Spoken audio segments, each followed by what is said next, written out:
तुम सरल स्वभाव के हो, इसलिए तुम्हारा चेहरा सब कुछ बयां कर देता है। सबको पता चल जाता है कब तुम खुश हो और कब तुम उदास हो। बीते दिनों तुम्हारे चेहरे पर वो सारी चीज़ों की जिक्र हो पा रही थी जो तुम नहीं चाहते थे हो। वो घटनाएं साक्षात स्पष्ट रूप से तुम्हारे चेहरे पर दिख रही थी। तुम मन के साफ हो, मन के साफ ही रहो।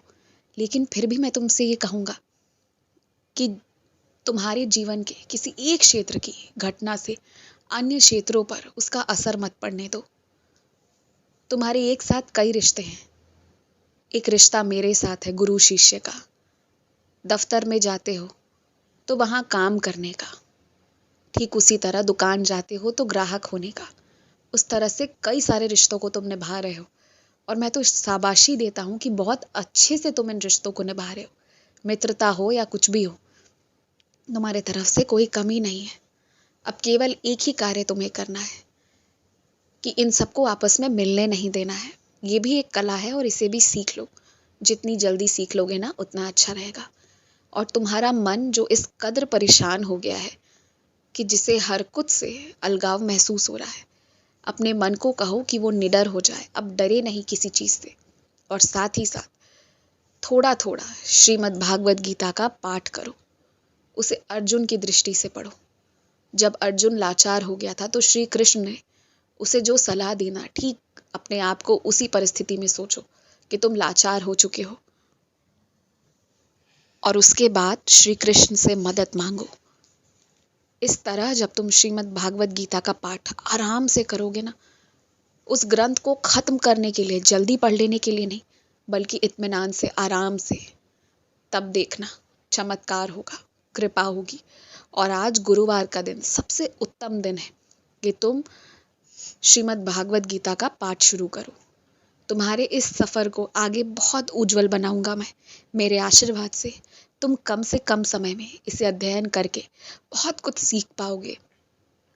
और यही श्रीमद् भागवत गीता तुम्हें आगे क्या करना है, कैसे करना है, इसका मार्ग भी, इसकी बुद्धि भी तुम्हें देगा। मन से पढ़ो, ध्यान से पढ़ो। कोशिश करो सवेरे थोड़ा जल्दी उठने की। और जितनी भी गंदी आदतें हैं ना तुम्हारे अंदर, जो तुम्हें मालूम है, जिसके बारे में अच्छे से सब कुछ पता है तुम्हें, और कुछ ऐसी गंदी आदतें जो तुम सबको बता नहीं सकते, प्रयास करो धीरे धीरे करके उसे कम करने की। मैं ये नहीं कहता कि एक दिन पूरी तरह छोड़ दो उसे, वो मुमकिन नहीं है, पर धीरे धीरे करके बुरी चीज़ों को त्याग किया जा सकता है। और एक बात सुनो, चाहे 2 मित्र ही क्यों नहीं है तुम्हारे, एक हद तक तुम उन्हें समझाओ। उसके पश्चात अगर वो किसी से रिश्ता रखना चाहते हैं तो उन्हें रखने दो, नहीं रखना चाहते हैं तो मत रखने दो। ज़्यादा हस्तक्षेप भी मत करो किसी के जीवन में। मैं तो यही कहूँगा कि सबसे प्रेम से मिलो। किसी को ज़रूरत पड़े तो ज़रूर सहायता करो, अन्यथा दूर रहो। सबके निजी मामलों से जितनी दूरी बना सको उतनी दूरी बनाकर रहो।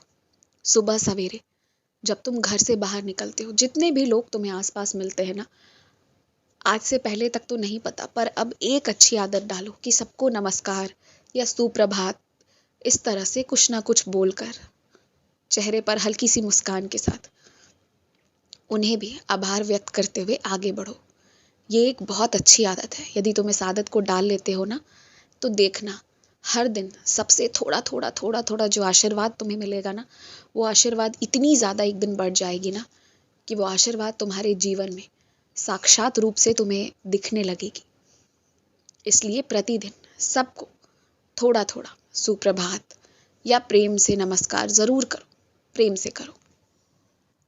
मेरी सच्चरित्र को महज किताब और उसके कुछ पन्ने समझने की गलती मत करना। मेरी सच्चरित्र यानी साक्षात मेरा स्पर्श। अगर मेरी सच्चरित्र से तुम लगाव रख लोगे ना, तो यकीन मानो मेरी सच्चरित्र से तुम मुझे बोलते हुए सुनोगे, मेरी धड़कनों को सुनोगे, मेरे चरणों के स्पर्श को महसूस भी करोगे। बस प्रेम से पूरा विश्वास उस पर रख दो अपना। खुश रहो।